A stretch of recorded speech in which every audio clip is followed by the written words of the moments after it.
여러분 안녕하십니까? 가장 빠른 종합뉴스 뉴스킬 시작합니다. 대장동 개발 특혜 의혹이 불거진 지 본격적으로 제기된 지 1년 4개월 만에 민주당 이재명 대표가 검찰에 내일 출석합니다. 혐의와 쟁점 다시 정리해보고 이재명 대표 측 입장도 들어보겠습니다. 정부가 예측한 국민연금 기금 고갈 시점이 앞당겨졌습니다. 저출산 고령화로 2041년부터 적자가 발생해 2055년 기금이 바닥날 거란 전망이 나온 건데요. 경제부 조태현 기자와 연금 개혁 논의까지 짚어보겠습니다. 네, 금요일 뉴스큐 날씨부터 알아보겠습니다. 북극 한기가 남하하면서 서울 등 중부와 경북 내륙에 오늘 오전 다시 한파특보가 내려졌습니다. 기상청은 내일 아침 서울의 기온이 영하 12도까지 떨어지는 등 한파가 기승을 부리겠다며 수도관 동파와 같은 피해에 각별히 유의해달라고 당부했습니다. 이번 한파는 내일까지 이어진 뒤 일요일 낮 서울 기온이 영상권을 회복하면 누그러질 전망입니다. 설 연휴 전후 동아시아에 몰아닥친 기록적 한파와 폭설로 피해가 속출하는 가운데 외신들은 이런 극단적 기상현상이 더욱 심해질 것으로 전망했습니다. 미국 CNN과 영국 BBC 등은 최근 한반도와 일본, 중국 등 동아시아 지역을 휩쓴 살인적 한파를 상세히 보도하며 기후변화의 결과라고 분석했습니다. 그러면서 전문가들을 인용해 이런 극단적 날씨가 더 심각해질 전망이고 세계 기상학자들의 의견도 일치한다고 덧붙였습니다. 설 연휴 마지막 날 전편 결항으로 마비됐던 제주국제공항이 사흘 만에 또다시 강풍으로 항공기 운행에 차질을 빚고 있습니다. 60여 편이 결항했고 지연 운항도 속출했다고 하는데요. 취재기자 연결해 자세한 상황 알아보겠습니다. 황보선 기자. 네, 전국부입니다. 네, 주말 앞두고 있는데 지금 상황 어떻습니까? 네, 여전히 오전처럼 운항이 정상적이지가 않습니다. 오늘 오후 3시 기준으로 제주공항을 오가는 국내선 항공편 65편이 결항입니다. 또 예정 시각보다 30분 이상 늦어지는 지연 운항도 80편에 이르는 것으로 나타났습니다. 제주공항에서 145편이 차질을 빚은 셈인데요. 제주공항에 오늘로 예정된 국내선 항공편은 모두 457편인데 결항이나 지연이 더 늘어나지 않을까 걱정됩니다. 이번 운항 차질도 설 연휴 마지막 날과 같은 이유에서 비롯됐습니다. 강풍과 함께 바람의 방향과 세기가 급히 바뀌는 이른바 급변풍이 불고 있기 때문입니다. 실제로 제주도에는 강풍경보와 급변풍 경보가 발효돼 있고요. 오후 6시쯤부터는 강풍이 잦아들 것으로 보이고 운항도 어느 정도 회복될 것 같습니다. 공항 관계자는 급변풍이 부는 등 기상 상황이 좋지 않아서 결항이 발생하고 있다며 이용객들은 사전에 운항 정보를 확인하셔야 한다고 부탁했습니다. 앞서 설 연휴 마지막 날인 지난 24일 거센 바람이 부는 가운데 많은 눈이 내리면서 제주공항을 오갈 예정이었던 여객기 470여 편 모두 결항했고 4만여 명의 발이 묶이기도 했습니다. 지금까지 전국부에서 YTN 황보선입니다. 서해 기상 악화로 오늘 인천과 섬을 잇는 항로 14개 가운데 9개의 여객선 운항이 통제됐습니다. 한국해양교통안전공단 인천운항센터는 오늘 새벽 6시 기준 인천에서 백령도와 연평도 등 항로 9개를 오가는 여객선 11척의 운항이 통제됐다고 밝혔습니다. 다만 제주 항로와 주문 항로, 서검 항로 등은 정상 운항할 예정인데 운항센터 관계자는 이용객들에게 운항 여부를 사전에 확인해달라고 당부했습니다. 네, 연휴를 거쳐 이번 주 유난히 추운 겨울 날씨가 이어지고 있습니다. 그런데 도시가스와 전기요금이 워낙 크게 뛰면서 마음 놓고 실내 난방을 켜기도 부담스러운 상황인데요. 네, 방한용품으로 난방비를 아껴보려는 소비자들이 늘고 있습니다. 방한용품 판매하는 마트에 취재기자 나가 있습니다. 김태원 기자. 네, 서울 응암동에 있는 마트입니다. 네, 다양한 방한용품들 앞에 서 있는데 예년보다 얼마나 증가했습니까? 판매량이? 네, 제 옆으로 방한용품을 진열한 판매대가 보이실 텐데요. 창문을 통해 냉기가 들어오는 것을 막아주는 문풍지와 일명 뽁뽁이로 불리는 단열 시트의 경우 이번 달 판매량이 지난해 같은 기간과 비교했을 때 20% 가까이 뛰었습니다. 또 내복과 전기요는 1년 전보다 70% 더 팔려나가는데요. 최근 몰려온 한파를 맞아 이불을 새로 사러 마트를 찾은 시민 목소리를 직접 들어보시겠습니다. 2배 정도 올랐어요, 난방비가. 그래서 고지서 보고 깜짝 놀랐죠. 난방비 걱정이 많이 돼가지고 보일러를 계속 막 온도를 높일 수가 없으니까 이불을 하나 더 사러 왔어요, 오늘. 다른 대형마트에서도 문풍지와 핫팩, 온풍기 등 방한용품 판매량이 1년 전과 비교해 30%에서 40% 가까이 늘었습니다. 이렇게 많은 사람이 방한용품을 찾게 된 건 최근 난방요금이 부쩍 올랐기 때문입니다. 통계청이 지난달 발표한 소비자 물가 동향을 보면 1년 사이 도시가스 요금은 36%, 지역 난방비는 34%, 또 전기요금은 18% 넘게 올랐습니다. 요금 상승분이 고스란히 반영된 이른바 난방비 폭탄 고지서를 받아든 시민들, 이번 달 기록적인 한파가 찾아왔는데도 쉽사리 난방 온도를 올리지 못하고 방한용품에 기대고 있는 겁니다. 저소득층이나 노인 1인 가구 등 에너지 취약계층이 받는 타격도 커지고 있습니다. 지난해 1분기 기준 소득 상위 20%의 가구 연료비는 16만 7천여 원으로 전체 소득의 2%에 그쳤지만 소득 하위 20%가 연료비로 지출한 금액은 10만여 원으로 전체 소득의 12%를 차지했습니다. 정부와 지자체도 대책 마련에 나섰습니다. 먼저 정부는 취약계층에게 지급하는 에너지 바우처 지원금을 올겨울 기존 15만 2천 원에서 30만 4천 원으로 2배 올리겠다고 밝혔습니다. 서울시도 346억여 원을 들여 저소득 가구와 노인 아동 복지시설에 난방비를 지원하기로 했습니다. 그러나 이 역시도 쉼없이 올라가는 난방비에는 대응하기에 역부족입니다. 무엇보다도 최근 불어닥친 북극발 한파를 막으려면 아무래도 가스와 전기를 더 쓸 수밖에 없는 만큼 다음 달 날아올 1월 난방비 고지서는 서민들에겐 한겨울 추위만큼 가혹할 것으로 보입니다. 지금까지 서울 응암동에 있는 마트에서 전해드렸습니다. 네, 이렇게 난방비 아끼려는 수요가 몰리면서 방한용품 판매량이 증가할 정도인데 날벼락처럼 크게 오른 난방비, 혼자 사는 1인 가구에도 부담일 수밖에 없습니다. 작은 원룸 난방비도 2배나 올랐다고 하는데 온라인에서는 난방비를 조금이라도 아끼기 위한 다양한 방법이 공유되고 있습니다. 안동준 기자가 보도합니다. 20제곱미터가 안 되는 작은 원룸에 거주하는 1인 가구 김상현 씨. 최근 관리비 청구서를 받고 깜짝 놀랐습니다. 김 씨가 한 달 동안 사용한 도시가스 요금은 6만 1,000원. 한파에 난방을 조금 더 쓰긴 했지만 평소 3만 원대로 나오던 요금이 2배 가까이 늘었기 때문입니다. 한 달에 월세 격으로 한 35만 원 정도 내고 있는데 난방비만 6, 7만 원이 나와버리니까 원래 세워뒀던 지출 계획이 좀 무너지기도 하고. 김 씨는 평소 난방비를 줄이기 위해 집에서는 수면 양말을 신거나 옷을 겹쳐 입는 방식으로 체온을 유지했습니다.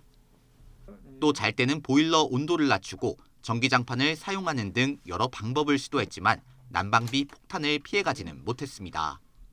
난방비를 줄이려고 노력은 해봐야겠지만 다른 지출을 줄이는 게 뭐 거의 유일한 방법이지 않나 그런 생각을 하고 있어요. 이처럼 난방비가 크게 오르자 온라인에서는 각종 절약 방법이 공유되고 있습니다.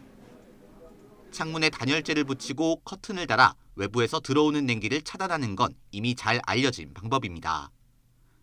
난방할 때 가습기를 켜는 방법도 있는데 실제로 수증기를 타고 열이 집안을 고루 돌아 실내 온도를 유지할 수 있습니다. 특히 지역 난방의 경우 외출 모드를 설정하는 것보다는 설정 온도를 낮추고 외출하는 게 난방비를 아끼는 데 도움이 될 수 있습니다. 전문가들은 사용량보다 난방비가 많이 나왔다면 난방 시설부터 점검하라고 조언합니다. 그 에너지 효율이 문제가 없는가 그거를 점검을 한번 해보는 게 일단은 중요하고 자기가 사용량을 컨트롤할 수 있게 하는 게 필요하다. 각종 물가 상승에 예상치 못한 난방비 폭탄까지. 각자의 절약 방식으로 유독 추운 이번 겨울을 힘겹게 나고 있습니다. YTN 안동준입니다. 한파 속에 난방비마저 급등하면서 서민 고통이 커지자 고물가 지원금을 지급하자는 야권의 주장이 거세지고 있습니다. 재원 마련을 위해 추경 예산 편성이나 횡재세 도입까지 거론되는데 정부는 절대 불가라고 선을 그었습니다. 이형원 기자입니다. 난방비 폭등에 민심이 들끓자 정부가 부랴부랴 취약계층 지원책을 내놨지만 야권 반응은 싸늘했습니다. 서민 어려움을 덜기엔 턱없이 부족한 대책이라며 고물가 지원금 지급이 필요하다는 겁니다. 민주당은 소득 상위 20%를 제외한 국민의 최대 25만 원, 정의당은 모든 가구에 30만 원 지원을 요구했습니다. 재원 마련 방안으로는 추가 경정 예산 편성에 횡재세 도입까지 거론했습니다. 부자 감세 철회와 민생 추경 예산으로 모든 가구에 난방비 30만 원 지원부터 시작합시다. 과도한 영업이익을 취한 것에 대해서 전 세계에서 이미 시행하고 있는 것처럼 횡재세 개념의 부담금을 부과하는 것도 정부는 절대 불가라고 일축했습니다. 특정 기업이 특정 시기에 이익이 난다고 횡재세 형태로 세금을 물리는 건 바람직하지 않다며 도입에 전혀 동의할 수 없다는 겁니다. 추경 역시 올해 예산을 통과시킨 지 얼마 되지 않은 시점에 검토하는 것은 맞지 않는다며 선을 그었습니다. 이제 집행 시작을 막 하고 있는데 벌써 추경하는 거는 우리가 재정 운영의 ABC의 기본에도 맞지 않는 거죠. 물가 상승을 부추기는 그런 재정 정책을 추가로 해서는 안 되는 거 아니겠습니까? 정부가 경기 침체에 대비해 올해 예산을 상반기에 집중하기로 한 만큼 지금 추경을 꺼내들 때가 아니라는 지적도 있습니다. 장기 침체를 염두에 두고 하반기에 쓸 카드를 남겨둬야 한다는 겁니다. 추경도 정책 수단을 비축한다는 면에서 상반기보다는 오히려 하반기에 비용 인상 인플레이션이기 때문에 지금 정부가 할 수 있는 것은 보조금을 지급한다든지 인상 시기를 좀 늦춘다든지. 또 가스비를 포함한 공공요금 인상 시기와 폭을 신중하게 결정해 물가 자극을 최소화하는 게 지금으로선 최선이라는 조언도 나옵니다. YTN 이영훈입니다. 이재명 더불어민주당 대표가 내일 대장동 위례 신도시 특혜 연루 혐의로 검찰의 조사를 받습니다. 성남FC 사건에 이어 두 번째 소환인데 검찰과 또 한 번 첨예한 공방이 예상됩니다. 취재기자 연결합니다. 나혜인 기자. 네, 서울중앙지방검찰청입니다. 네, 이재명 대표 내일 몇 시에 출석하는 건지 정해진 겁니까? 네, 이 대표 측은 내일 오전 10시 반에 이곳 서울중앙지검에 출석하겠다고 밝혔습니다. 검찰은 조사할 양이 많다며 9시 반까지는 와야 한다는 뜻을 고수하고 있지만 이 대표는 애초 예고한 시각에다가 지지자들에게 인사도 하고 입장을 밝힌 뒤 조사받겠다는 계획입니다. 하지만 검찰은 여전히 협의한 게 아니라고 선을 그으면서 조사 횟수를 두고도 신경전을 이어가고 있습니다. 이 대표 측은 내일 한 번만 조사받겠다는 입장이지만 검찰은 한 차례 추가 조사를 요구하고 있습니다. 이 대표 조사에 대비해 검찰은 100종 넘는 질문지를 준비했고 이에 맞서 이 대표 측도 서면 진술서 수십 쪽을 준비한 거로 전해졌습니다. 앞서 성남FC 사건으로 조사받을 때처럼 검찰 질문에 진술서로 가름하고 직접 답하는 건 자제할 가능성이 커 보입니다. 네, 이 대표가 받고 있는 혐의도 짚어주시죠. 일단 배임과 이해충돌방지법 위반 혐의가 대표적입니다. 대장동 개발 당시 민간업자들이 막대한 이익을 얻고 성남도시개발공사가 손해를 본 데 당시 성남시장이었던 이 대표의 책임이 있다고 검찰은 보고 있습니다. 검찰은 최근 유동규 전 본부장을 비롯한 대장동 일당 5명을 이해충돌방지법 위반 혐의로 추가 기소하면서 공소장에 이 대표 이름을 146차례나 언급했습니다. 특히 이 대표가 성남시장 시절 핵심 공약인 1공단 공원화 비용을 조달하려고 민간업자들의 요구를 들어줬다며 사실상 비리의 몸통으로 규정했습니다. 이를 위해 유 전 본부장과 당시 정책비서관이던 정진상 전 정무조정실장에게 대장동 사업 관련 실무 권한을 부여했다는 게 검찰의 판단입니다. 또 민간업자들이 선거자금을 지원하고 대장동 개발 이익 428억 원을 약속한 것을 이 대표가 측근을 통해 보고받고 승인했다는 의혹도 내일 조사에서 주요하게 다뤄질 것으로 보입니다. 지금까지 서울중앙지검에서 전해드렸습니다.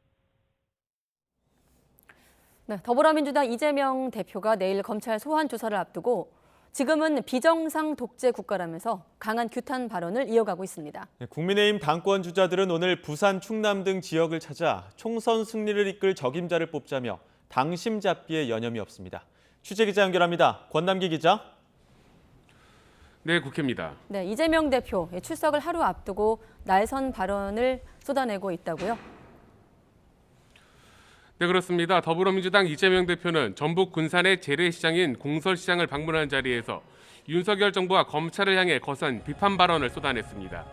이 대표는 지금은 고문이나 가짜 진술서도 필요 없고 검찰이 있으면 죄의 증거가 된다며 소수의 권력자가 나라의 주인이 되는 독재 시대를 막기 위해 국민이 나설 때가 됐다고 강조했습니다. 그냥 검찰이 쓰면 그게 죄의 증거가 됩니다. 다시 국민이 주인이 아니라 소수의 권력자들이 이 나라의 주인 행세를 하는 비정상 상태, 바로 독재의 시대가 왔습니다, 여러분. 가만히 있어야 되겠습니까, 여러분? 네, 반면 여당은 야당 탄압이란 주장은 통하지 않는다며 정정당당히 나가서 수사를 받으라고 되받아쳤습니다. 대장동 일당과 결탁을 하여 거둬들였었던 1조 원에 가까운 대장동과 백현동 개발 이익을 횡재라고 생각을 하고 있습니다. 본인의 횡재에 대한 진실 규명부터 하시기 바랍니다. 이 대표는 내일 출석 때 자신의 입장을 밝힐 것으로 알려졌는데 앞선 출석과 같은 당 소속 의원들의 대규모 동행은 없을 것으로 보입니다. 네, 국민의힘 전당대회는 김기현, 안철수 의원의 양강 구도가 되는 분위기인데 당권 주자들 오늘도 당심 잡기에 나섰죠. 네, 먼저 김기현 의원은 부산에서 당원과 기자들을 만나 부산 엑스포 유치 등 지역 정책과 함께 상향식 공천과 같은 공정한 총선 준비를 강조했습니다. 이어 경쟁 주자인 안철수 의원보다 행정과 당무는 물론이고 당의 정통성 측면에서도 앞선다며 자신이 당대표가 되어야 한다고 밝혔습니다. 상대에 대해서 제가 말씀드리지 않더라도 비교가 아마 되실 거라고 보는데 거기다가 당의 그 기본 정서를 그대로 다 안고 있는 정통성 뿌리를 가지고 있는 겁니다. 안철수 의원은 충남을 찾아 내년 총선의 승부처는 수도권과 충청이고 이길 수 있는 사람은 자신이라고 강조했습니다. 또 신세를 많이 찐 사람이 당대표가 되면 영남권에 자기 사람을 밀면서 공천 파동이 일어날 수 있다며 김기현 의원에 대한 견제도 빠뜨리지 않았습니다. 영남권에서는 이길 수 있어요. 그냥 뭐 민주당을 못 찍으니까 영남권에서는 그렇게 큰 차이가 없는데 그 모습에 실망한 중원, 수도권과 충청에서 전멸합니다. 네, 철새나 공포정치 등 거친 발언을 주고받았던 두 후보는 오늘은 상대방에 대한 공격을 자제하며 당심 구애 전략에 몰두하는 모습입니다.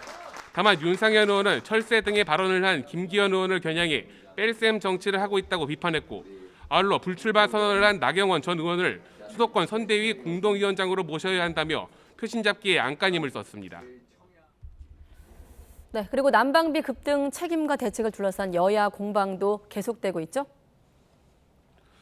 네, 그렇습니다. 먼저 여당은 서민 부담을 줄이려는 방안을 추가로 마련하고 있다고 강조하면서 이전 정부의 에너지 정책 실패가 난방비 폭등의 주요 원인이라며 야당에 대한 공세를 이어갔습니다. 반면 민주당은 앞서 내놓은 7조 2천억 원 규모의 에너지 물가 지원금 지급을 다시 한번 강조하며 여당과 정부의 대응은 땜질 정책에 불과하다고 비판했습니다.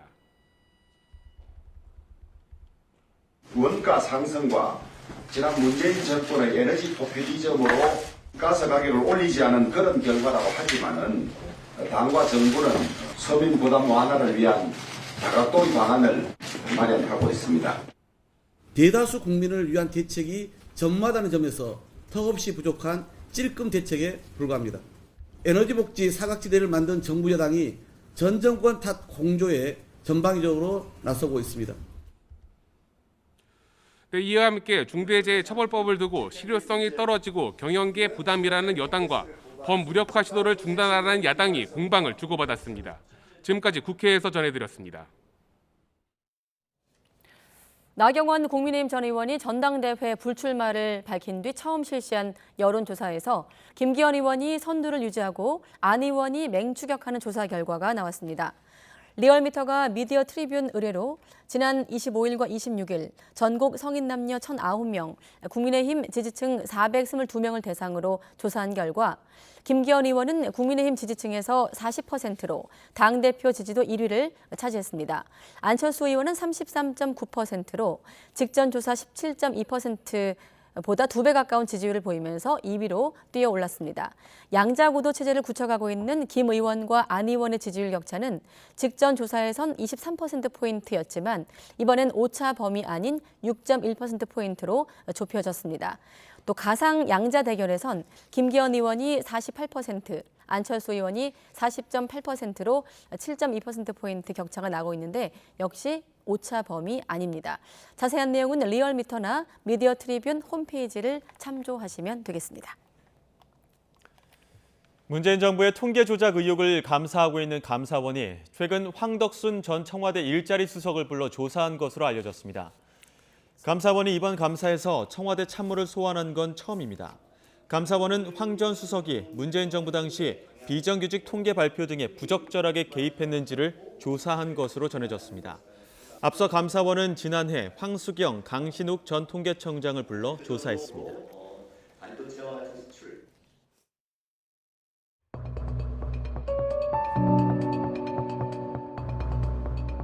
범죄를 설계한 사람이 범인 맞습니다.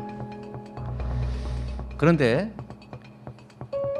총을 설계한 사람이 전범은 아닙니다. 비행기를 설계했다고 해서 9.11 테러 설계가 될 수는 없는 거죠.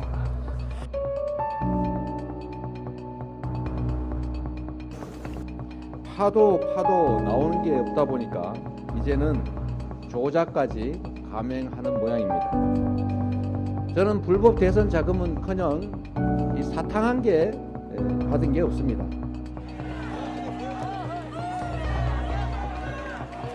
저는 사필 규정을 믿습니다. 결국 시간이 지나면 안개가 걷히면 실상이 드러난다. 수없이 공격당하고 수없이 음해당하고 그렇지만 결국은 다 실체가 드러나서 많은 국민들께서 저의 진정성과 성과를 인정해 주셔서 이 자리에 왔습니다. 그렇죠?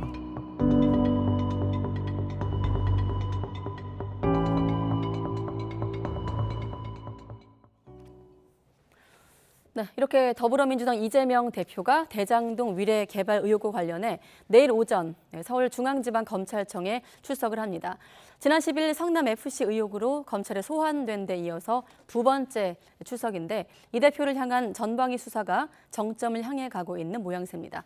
이와 관련해 민주당 검찰 독재정치 탄압대책위원회 공동위원장인 박찬대 최고위원 연결해서 민주당 분위기 직접 들어보겠습니다. 네, 안녕하십니까? 네, 안녕하세요. 박찬대 의원입니다. 네, 오늘은 편의상 위원장으로 제가 직함을 부르도록 하겠고 또 참고로 오늘은 박찬대 위원장만 모셨기 때문에 제가 질문을 검찰 혹은 여당 혹은 비명계 시각에서 질문을 드리겠습니다. 지난번에 망원시장에서 이재명 대표가 오라고 하니까 가겠다 하고 한 열흘 정도 지난 것 같은데 내일 검찰 포토라인에 다시 서게 됐습니다. 지금 민주당 분위기 전해주시죠. 예, 지금 윤석열 정부 네. 출범한 지 8개월 되었는데 민생도 경제도 엉망인데 정치 탄압과 정적 제거에만 검찰이 올인하고 있는 상황이 참담하고요. 네. 야당 대표에 대해서도 이 정도 탄압을 하는데 힘없는 국민한테는 어떤가 이렇게 생각이 듭니다. 네. 대표의 이딴 소환, 사실 대표 취임 이후 두 번째 검찰 출석이기 때문에 민주당 분위기는 한마디로 좀 뒤숭숭해 보입니다. 지금 언론 보도, YTN 통해서 지금 나오고 있는 보도를 보면 안정해지고 있는 것이 시간이거든요. 여전히 지금 이재명 대표 측은 10시 반에 나가겠다는 입장인 건가요? 예, 그렇습니다. 예. 검찰은 계속 9시 반에 나오라고 하고 있는 거고요. 글쎄요, 뭐 10시 반에 나가는 거에 맞추지 않을까 생각하고요. 네. 네. 혹시 일단 추가로 뭐 저희한테 당대표께서 네. 당대표께서는 10시 반에 네. 변호인 한 명만 대동하고 출석하겠다라고 하는 입장인 것으로 알고 있습니다. 네, 혹시 검찰과 이재명 대표 측 간의 어떤 그 출석 시간 조율과 관련해 저희한테 추가로 알려주실 내용은 없으시고요? 네, 뭐 지금 추가로 알려져 있는 부분은 없고요. 네. 저희도 언론 보도를 통해서 9시 반에 출석했으면 좋겠다라고 하는 요구 사항은 네. 있었던 것 같은데요. 네. 예, 10시 반에 출석하는 것으로 저희는 알고 있습니다. 근데 이제 보는 제3자 시각에서는 그 한 시간이 왜 중요할까 싶긴 한데 그 한 시간의 의미는 무엇인가요? 글쎄요, 좀 더 뭐 촘촘하게 많은 것을 묻겠다라고 하는 의지를 보이는 것이 아닌가 생각이 됩니다. 네, 알겠습니다. 지난번 망원시장에서 밝힌 대로 변호인 한 명만 대동하고 출석하겠다는 것이 이제 대표 측의 입장인데 일부 의원들 같은 경우는 지금 동행 의사를 밝히고 있는 분위기거든요. 그러면 일단 막지는 않는 건가요? 아니면 원칙이 대표 변호인 1명, 그다음 비서실장인가 이렇게 저희가 알고 있거든요. 일단 대표님께서는 변호인 한 명만 대동해서 가겠다 이렇게 말씀을 하셨고요. 네. 뭐 혹시라도 필요가 있다면 뭐 네. 비서실장 정도 동행하지 않을까 이렇게 생각이 되지만 네. 지금 앵커께서 말씀하신 것처럼 많은 사람들이 그래도 혼자 들여보내는 것이 적절하지 않다라고 하는 공감대도 많이 형성되어 있고요. 네. 현장에는 많은 지지자들이 몰릴 것으로 좀 예상이 되어서요. 예. 예, 같이 가는 것도 좋지 않겠나 개인적으로는 생각합니다. 아, 그럼 박찬대 최고위원께서도 동행 의사가 있는 건가요? 마음속에 고민은 있지만 일단 대표님의 요구 사항을 존중은 하고 있는 상황입니다. 네, 존중은 하지만 고민은 하고 있다. 이렇게 정리를 하겠습니다. 자, 내일 소환, 내일 조사 같은 경우는 이제 대장동 위례개발 사업 관련으로 지금껏 동시다발, 전방위로 진행된 검찰 수사의 핵심인데 지금 보면 검찰 언론 보도를 보면 배임 의혹 등에 대해서 혐의 입증을 자신하고 있는 분위기인데 여기에 대한 입장은요? 일단 저희는 빈수레가 요란하다. 딱 그 모양이다라고 생각이 됩니다. 네. 혐의 입증은 언론 플레이로 하는 것이 아니고 증거로 하는 것인데 예, 그동안 검찰은 증거 없이 번복된 진술만을 근거로 해서 언론 플레이에 집중하지 않았습니까? 네. 1년 4개월이나 수사를 했지만 저 별다른 혐의가 없다 보니까 네. 아마 배임으로 걸려고 하는 것 같습니다. 단 1원의 손실도 없이 5,503억 원의 공익을 환수를 했는데요. 이것이 만약에 배임이라면 세금을 1,000억이나 넣어놓고서 한 푼도 공익을 회수하지 못한 부산 LCT는 무엇인가 이렇게 검찰한테 되묻고 싶습니다. 네. 수사에 성과가 없다고 보시는 근거는 어떤 건가요? 육하 원칙도 제대로 지켜지지 않고 네. 그리고 번복된 진술을 입증할 만한 어떤 증거도 제공하지 못하고 있다. 그리고 배임 논리 자체가 웃기는 논리다. 이렇게 생각이 됩니다. 네. 그러면 이재명 대표 측에서 강조하고 싶은 증거가 있다면 어떤 증거를 좀 검찰에서 살펴봐야 된다고 보십니까? 일단은 범죄 행위를 소명하고자 하는 네. 그래서 유죄를 입증하고자 하는 부분 검찰 쪽에서 증거를 제시해야 되지 않을까 싶거든요. 죄 안 지은 것을 입증해봐라라고 하는 입장 아니겠어요?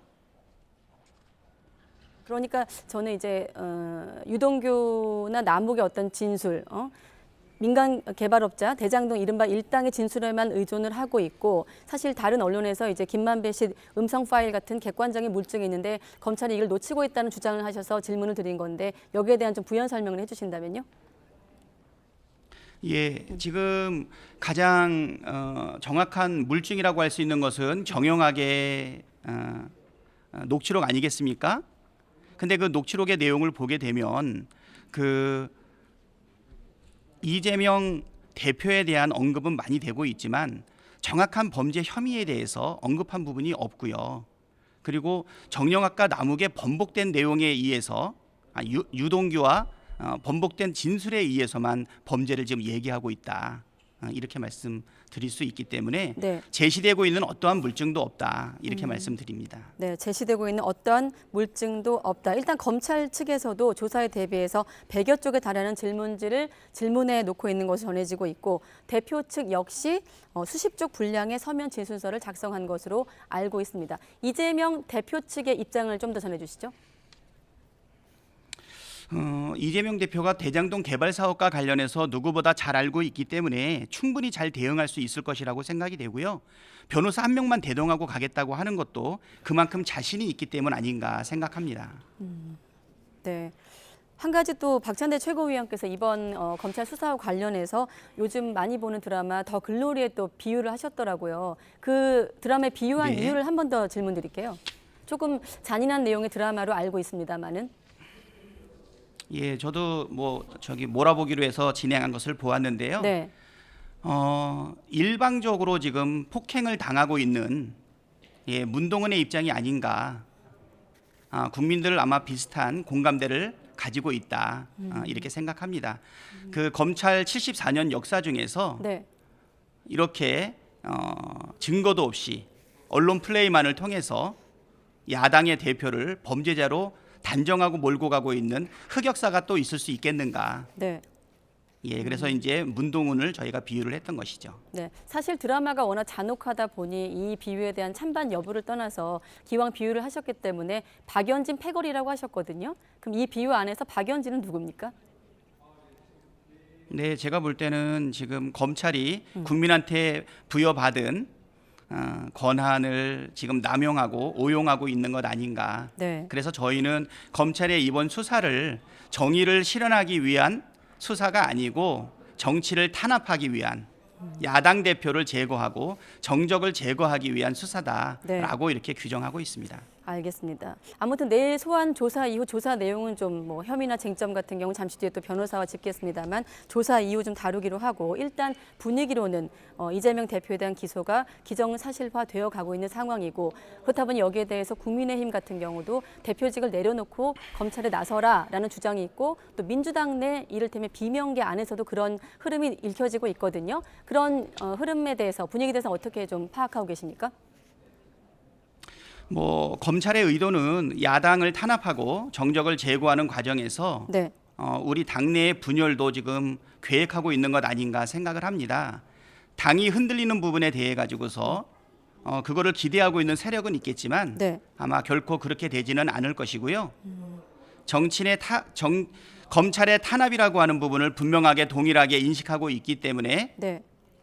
친명 비명 할 것 없이 모두가 일치 단결해서 정치 탄압을 꼭 이겨내야 된다라고 하는 입장은 네. 잘 견지하고 있는 상황입니다. 네, 사실 민주당 내 내부 갈등이 이 내일 추석 이후 좀 더 불거질 것으로 예상되고 있습니다만 일치 단결을 강조하셨지만 사실 내부에선 여러 가지 갈래 목소리가 나오고 있거든요. 마침 또 어제 이 시간 이 자리에서 이상민 의원 같은 경우도 당원 80조를 다시 언급하면서 민주당은 계모임이나 산악회가 아니다 이렇게 얘기를 하기도 했어요. 이런 분위기에 대해서는 어떻게 생각하십니까?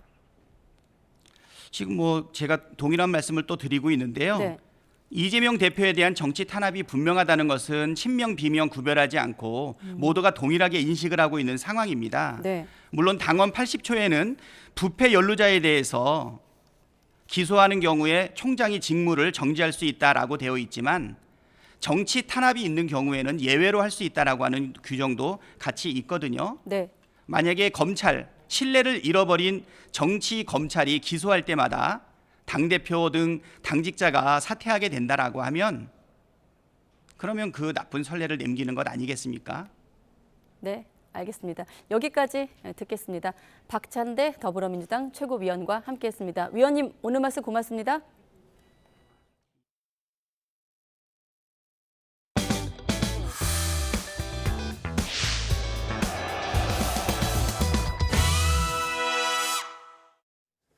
네, 그럼 이어서 내일 이재명 대표의 검찰 조사 법률적으로는 어떤 부분이 쟁점이 될지 박성배 변호사와 짚어보겠습니다. 어서 오십시오. 안녕하십니까? 네, 박 변호사님도 마이크 차시면서 좀 전에 박찬대 최고위원 인터뷰도 함께 보셨는데 지금 보니까 민주당 측에선 계속해서 10시 반 추석 입장을 고수하고 있는 분위기인데 이것도 꽤 이례적인 거 아닙니까? 통상 피의자는 수사기관이 지정한 수사 일정과 방식에 맞추려고 하죠. 그렇지 않으면 혹여라도 불리한 처분을 받게 될지 모른다는 우려 때문인데 이 사건의 경우에는 이재명 대표 입장에서는 기소는 기정사실화되어 있다고 판단하는 입장이라 굳이 그 일정에 맞추려는 노력을 덜 하는 것 같습니다.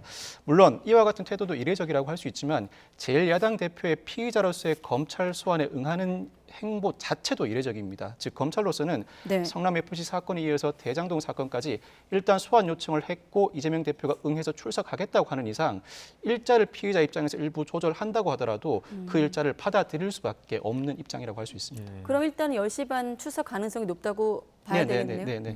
조사하는 시간도 검찰 쪽에서는 이틀 이상 조사를 2번 이상 조사를 해야 된다 이런 입장인데 또 이재명 대표 측에서는 하루에 끝내자는 입장인 것 같아요. 이것 부분도 좀 차이가 있는 거 아닙니까?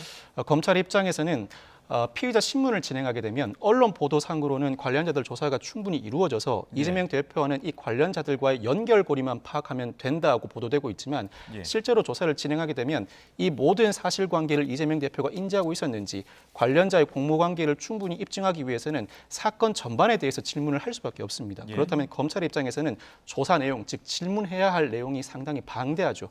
그러다 보니까 적어도 이틀은 소요된다는 입장인데 그 반면에 이재명 대표 입장에서는 내가 답할 내용은 정해져 있다. 그 이유가 검찰 수사 단계에서 적극적으로 대응해봐야 기소는 어차피 기정사실화되어 있는 것 아닌가.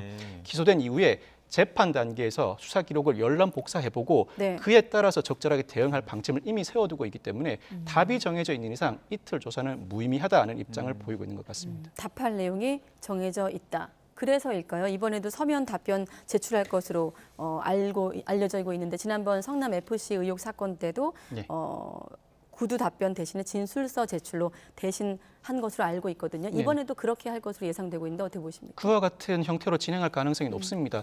이를 두고 진술 거부권 행사의 전면적인 행사라고 보기는 어렵습니다. 진술서를 제출하지만 진술서에 나와 있는 내용을 그대로 질문에 대해서 답을 하는 형태로 진술을 합니다.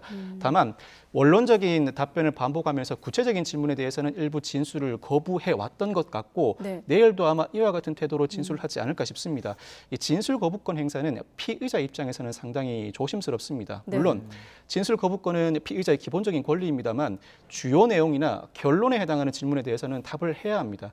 그 답도 하지 않을 경우에는 이 피의자 신문 조서는 결국 검찰 수사를 거쳐서 재판부에 제출되게 되는데 재판부가 향후 재판을 진행하는 과정에서 수사 단계에서의 피의자의 태도가 매우 불량하다고 볼 여지가 있고 그렇게 되면 유죄로 판단하거나 유죄 판단 이후에 형량을 결정할 때도 악영향을 미치기 때문입니다. 즉 답변을 어느 정도 하되 구체적인 질문에 대해서는 적재적소의 진술을 거부하는 방식으로 대처하지 않을까 싶습니다. 그런 게 바로 득실이라고 볼 수 있을 텐데 피의자 입장에서 그러니까 이재명 대표 측 입장에서 득실로 따졌을 때 만약에 최소한의 답변만 한다면 아무래도 좀 검찰 추궁에 대한 대비일까요?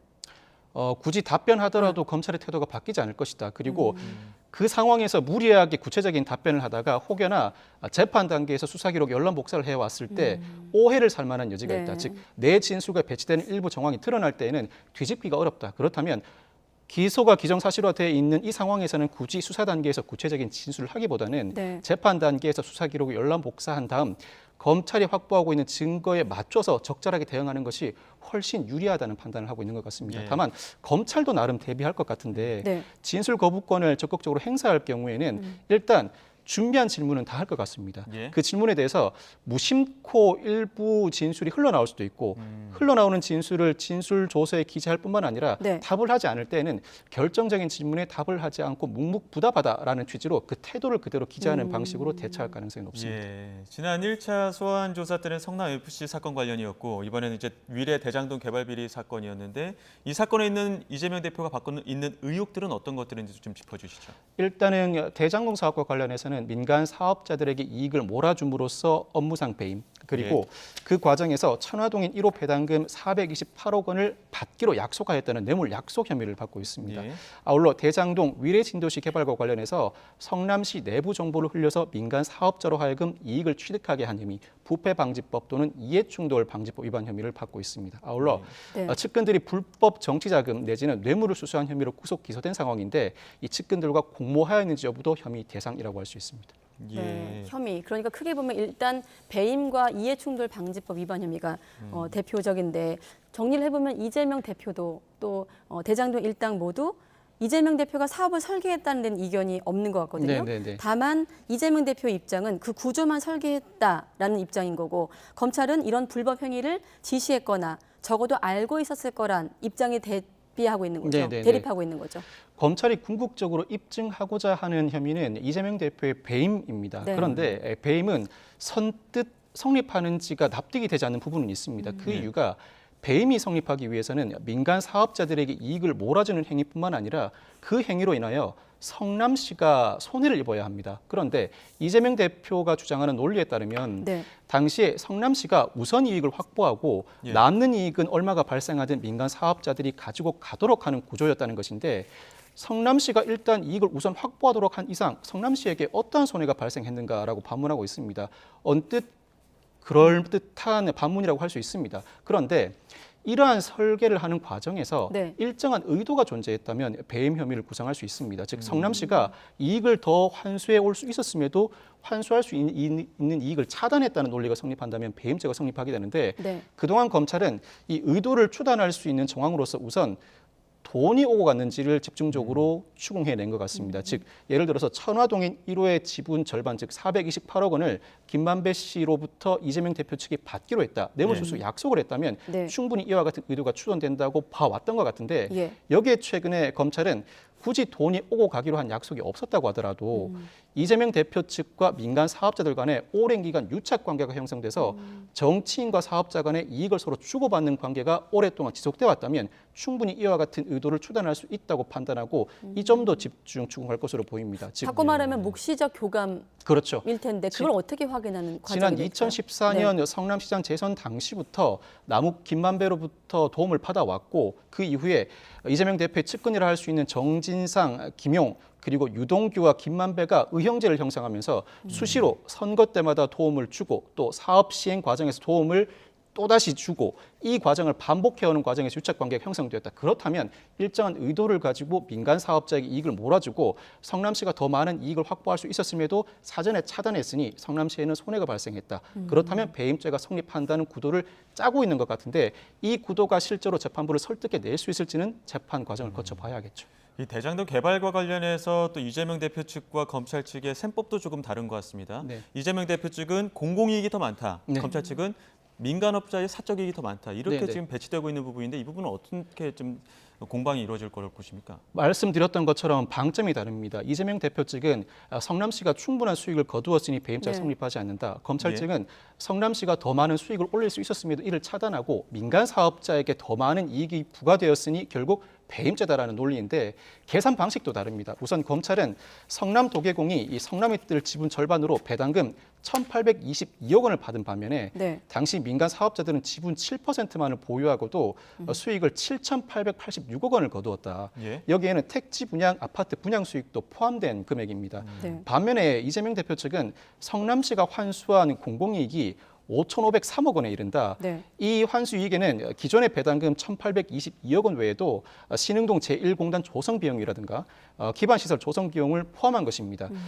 반면에 민간 이익은 4,040억, 예상했던 것보다 부동산 경기가 살아나면서 민간 이익이 많이 늘어났지만 결국 전체 이익 중에서 공공이익이 57%에 달한다. 그렇다면 성남도계공이 어떠한 손해를 가했는가? 이는 배임죄가 성립하지 않는다. 즉 네. 계산 방식도 다르고 방점을 찍는 대목도 서로 다르다고 할 수 있습니다. 네, 그걸 확인하려면 결국 아까 인터뷰했던 박찬대 위원 측, 그러니까 이재명 대표 측 얘기로는 그 안에서 지금 언급되고 있는 뭐 신흥동 1공단 공원화 비용, 또 서판교 터널 개통 비용, 이거를 이제 공익 환수로 보느냐 안 보느냐를 확인해야 되는 거잖아요. 네. 그러니까 뭐 이게 그 민간업자들만의 어떤 놀이터인가 아니면 성남 시민들 다 이용하는 공익시설인가 여기에 대한 쟁점이 갈릴 것 같은데 그걸 네. 어떻게 확인해 가는 걸까요? 일단은 검찰의 그 입증이 맡겨져 있는데 이 이익을 취득하게 된 과정이 어떠한가? 즉 사전에 성남시 측이 계획했던 구도 하에서 이익을 취득한 것이 아니면 네. 민간 사업자에게 이익을 몰아주는 과정에서 부침을 겪어왔고 그 과정에서 민간 사업자가 이득을 취득하는 과정에서 반드시 수반되어야 하는 성남시의 이득이었는가를 통해서 일정 부분 입증할 수 있을 것 같고 예. 결국 입증이 검찰에 맡겨져 있기 때문에 이익이나 손해 금액은 피고인에게 불이익한 방향으로 해석되어서는 안 됩니다. 재판부가 판단할 때는 네. 아마 다툼이 상당히 치열하고 어느 쪽도 정확한 입증을 해내지 못한다면 이익의 기속과 손해의 기속은 결국 피고인에게 유리한 방향으로 해석할 수밖에 없고 이 금액을 두고 배임죄인지 아닌지를 재판부가 판단해야 하는 것입니다. 예, 지금 이거 사건 초기부터 불거졌던 그분 논란, 그분의 정체에 대해서도 지금 이 사건 조사의 핵심 쟁점이 될 것 같은데 네. 결국 진술 이외에 이 그분을 밝히려는 어떤 다른 뭐 증언이나 증거들도 밝혀내야 되는 거 아닙니까? 유동규 전 본부장은 그분은 이재명 대표를 지칭한다. 예. 김만배 씨가 자신보다 어린 정진상, 김용에게는 그분이라는 표현을 쓰지 않는다라고 예. 진술하고 있죠. 그 반면에 김만배 씨는 그분이라는 것으로 표현되는 것 그렇지만 그 지분은 내 것이다라고 진술하고 있고 정미영 변호사도 최근 법정에 증언해서 유동규 씨가 천화동인 1호는 내 거라고 진술했다는 취지로 증언하기도 했습니다. 네. 그렇지만 뇌물 사건이나 일부 배임 사건의 경우에는 진술 외에 뚜렷한 증거가 없는 경우가 많습니다. 그렇다고 모두 무죄가 선고되느냐? 그렇지는 않습니다. 이해관계가 대립하는 각 관련자들의 진술 중에는 공통 분모가 있기 마련이고 시간의 흐름에 따라서 각 관련자의 진술에 부합하는 정황들은 나타나기 마련입니다. 그 과정에서 정황 중에서는 물적 증거가 불거지는 경우도 있겠죠. 검찰이 여러모로 수사를 하면서 각 관련자의 진술 중에서 공통 분모를 추출해내고 또 시간의 경과에 따른 관련자의 진술에 부합하는 정황들을 추합해내면서 결국 배임죄가 성립할 만한 충분한 근거가 확보되었다고 판단하고 있는 것 같고 이 정도의 증거가 어느 정도로 재판부를 설득해내느냐 또 단순히 재판 단계에 접어들게 되면 검찰이 제시하는 증거뿐만 아니라 이에 반박하는 피고인의 반박 증거도 제시될 텐데 각 증거를 두고 배임죄 등이 어느 정도 입증되었다고 판단할 것인가는 재판부의 몫이라고 할 수 있죠. 네, 그러니까 물증이 없더라도 진술을 놓고 겹치는 부분을 발견해낼 것이다. 그런 과정이 될 것이다. 네, 그 정황도 어느 정도 물적 증거가 아니라고 하더라도 정황에 배치되지 않는 일관된 진술이 있다면 일정 부분 사실로 받아들이기도 합니다. 일단 피의자 측 입장에서는 정영학 녹취록이나 김만배 씨 음성 파일이 객관적인 물증이라고 제시하고 있고 아까도 들으셨다시피 검찰이 그런 물증을 제시해야 된다 이런 입장인데 추가로 어떤 물증들이 확보돼야 된다고 보십니까? 이 사업이 오랜 시간 진행되어 왔고 큰 금액으로 진행되는 사업이다 보니까 각종 결제 서류는 상당히 많을 수밖에 없습니다. 결제 서류? 그리고 일종의 민간 사업자들 간에도 녹취록 외에도 민간 사업을 진행하는 과정에서 서로 주고받은 서류가 있을 수가 있고 서로 오고 간 문자 메시지나 카톡 내용, 심지어는 각종 통화 기록도 존재할 수 있습니다. 그뿐만 아니라 어떠한 특정 시점에 이 민간 사업자들의 이익을 많이 몰아주어야 한다는 보고가 이루어졌다. 그 보고 과정에서 특정 시점, 장소에서 이러한 보고가 이루어졌다고 한다면 그 장소에 실제로 그 시점에 관련자들이 모였다는 정황도 일부 확보할 수 있습니다. 그런데 오히려 그 장소, 그 시점에 그 관련자는 아예 다른 장소에 있었다는 알리바이 증명이 이루어진다면 그 정황은 배척되는 것이죠. 이와 같은 여러 정황들을 다각도로 수사해야 하고 이 정도의 정황이 모임으로써 이해관계가 대립되는 당사자의 공통분모 진술과 더해짐으로써 입증을 해내는 것이 검찰의 목표가 될 텐데 어느 정도 입증해낼지 어느 정도 설득력이 있을지 또 피고인의 반대 증거가 어느 정도 반박해낼지는 지켜봐야 하는 시간이 대목이죠. 많이 흘렀는데 결제 서류 같은 거는 어떤 식으로 파악이 가능할까요? 결제 서류는 일정 보존 기간이 있습니다. 특히 중요 보존 문서, 특히 공공기관의 내부 비밀 문서의 경우에는 종신 기간까지 보존하는 경우도 상당히 많습니다. 그 중에서 유의미한 증거를 확보해낸다면 이 증거의 의미에 대해서 관련자로부터 진술을 듣고 그 관련자의 진술을 바탕으로 또 다른 증거를 확보할 필요성이 불거진다면 그 필요성에 따라서 추가 증거를 확보할 수가 있습니다.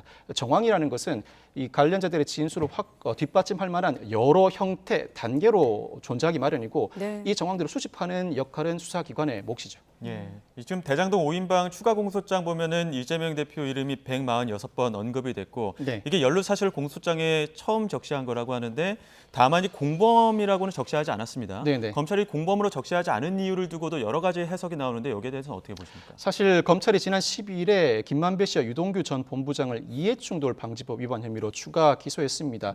이 대장동 개발 사업을 추진하는 과정에서 성남시의 내부 비밀을 유출함으로써 대장동 일당이 민간 사업자로 선정되게 하고 막대한 재산상 이익을 취득하였다는 혐의인데 사실 이 이해충돌 방지법은 2022년 5월부터 시행됐습니다. 그런데 대장동 사업은 훨씬 이전에 시행되었고 완료되었죠. 그럼에도 불구하고 2022년 5월에 시행된 이해충돌 방지법으로 기소한 이유는 대장동 사업을 통한 이익이 지금도 지속되고 있다고 판단하기 때문입니다. 즉 검찰은 이익이 지속되는 한 그 범죄 행위는 지금도 지속되고 있다고 보고 있기 때문에 이해충돌 방지법으로 기소하게 된 것인데 이재명 대표를 여러 차례 공소장에 적시하면서도 공범으로는 굳이 기재하지 않은 이유는 특별한 의미는 없는 것 같습니다. 그 이유가 아직 이재명 대표를 피의자로 조사하지 않았고 이 이해충돌 방지법 위반과 관련해서는 피의자로 입건하지 않았다.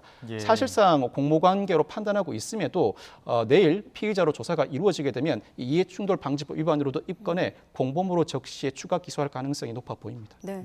근데 양측이 지금 대립하고 있는 것 중에 하나가 이재명 대표 측은 조사를 한 번만 받겠다는 거고 검찰은 추가 조사가 필요할 수도 있다라는 입장인데 어떻습니까? 지난번엔 12시간 정도 조사를 받았거든요. 그때보다 길어질까요? 아니면 짧아질까요?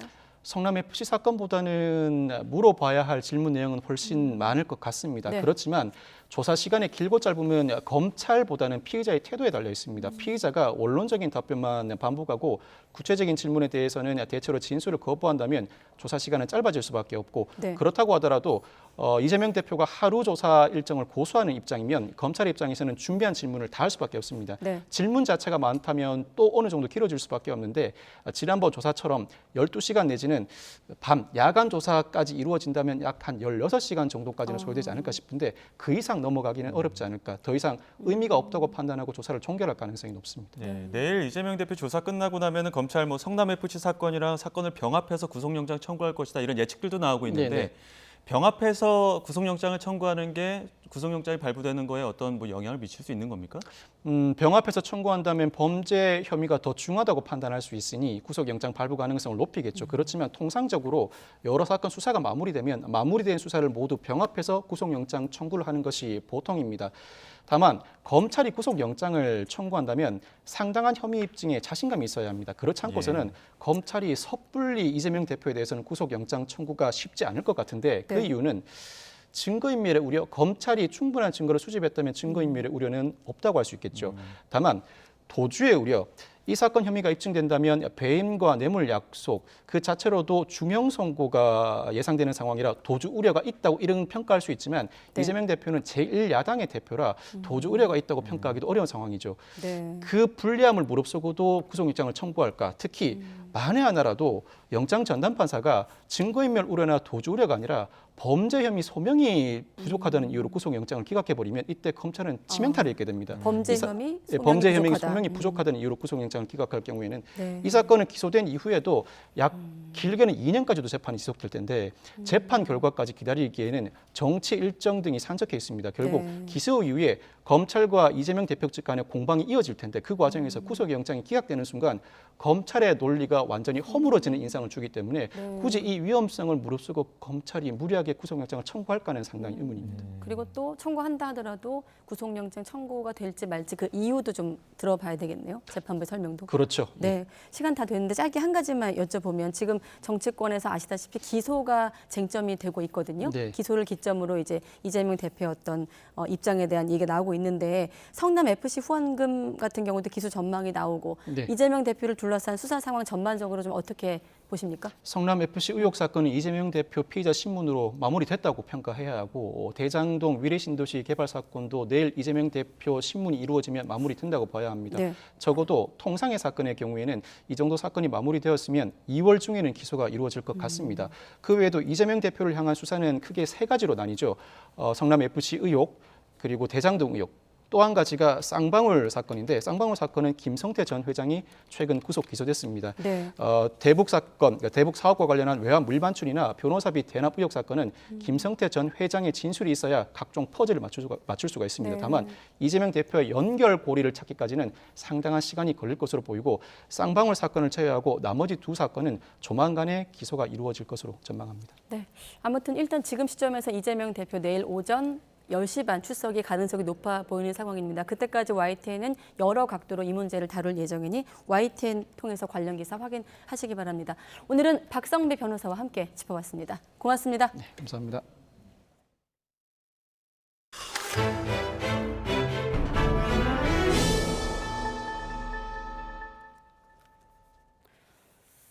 해직 교사를 부당하게 특별 채용한 혐의로 재판에 넘겨진 조희연 서울시 교육감이 1심에서 유죄를 선고받았습니다. 재판부는 조 교육감이 채용 과정에 부당하게 개입한 혐의 등을 모두 유죄로 인정했는데 이 판결이 확정되면 교육감직을 잃게 됩니다.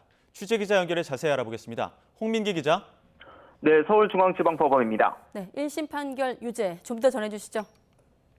네, 서울중앙지방법원은 오늘 직권남용 등 혐의로 기소된 조희연 서울시 교육감에게 징역 1년 6개월에 집행유예 2년을 선고했습니다. 또 함께 기소된 전직 비서실장 한모 씨에게 징역 10개월에 집행유예 2년을 선고했는데요. 조 교육감은 지난 2018년 서울시 교육청이 전국 교직원 노동조합 출신 해직교사 5명을 부당하게 채용하게 한 혐의로 재판에 넘겨졌습니다. 재판부는 조 교육감에게 적용된 직권남용 혐의와 교육공무원법 위반 혐의를 모두 유죄로 인정했습니다. 조 교육감이 임용권자로서 특별 채용 절차를 공정하게 감독할 의무가 있는데도 경쟁 절차를 가장해 권한을 남용하는 등 채용 절차의 공정성을 해쳤다고 판단했는데요. 조 교육감의 지시를 받은 한 씨가 일부 해직 교사와 친분이 있는 사람을 심사위원으로 선발한 뒤 몇몇 사람에게 특정 인물을 채용하는 것이 교육감의 뜻이라는 문자를 보냈다는 겁니다. 사실상 5명을 내정해 두고 특별 채용을 추진함으로써 공정한 심사를 해야 할 위원들에게 위법한 직무 수행을 지시했다는 게 법원 판단입니다. 또 한 씨는 2차 면접 전형이 끝나기 전 일부 심사위원에게 특정 지원자에겐 여러 우려가 있지만 끌고 가는 게 교육감님의 생각이라는 문자를 보내는 등 부당한 영향력을 행사했고 조 교육감은 이를 예상하고도 막지 않았다고 판단했습니다. 이번 사건은 고위공직자범죄수사처가 출범한 뒤 처음으로 이 건의 수사한 사건으로 주목을 받았는데요. 이번 판결이 확정되면 조 교육감은 교육감직을 잃게 되는데 판결 직후 바로 항소하겠다는 뜻을 밝혔습니다. 직접 들어보겠습니다. 무리한 기소가 재판에서 바로잡히기를 소망했습니다마는 실망스러운 결과가 나왔습니다. 즉각 항고를 해서 실망스러운 결과를 항소심에서 바로잡도록 최대한 노력하겠습니다. 조 교육감 측은 공수처가 검찰이나 경찰관을 파견받아 수사하는 것이 위법이라고도 주장했지만 법원은 받아들이지 않았습니다. 지금까지 서울중앙지방법원에서 전해드렸습니다.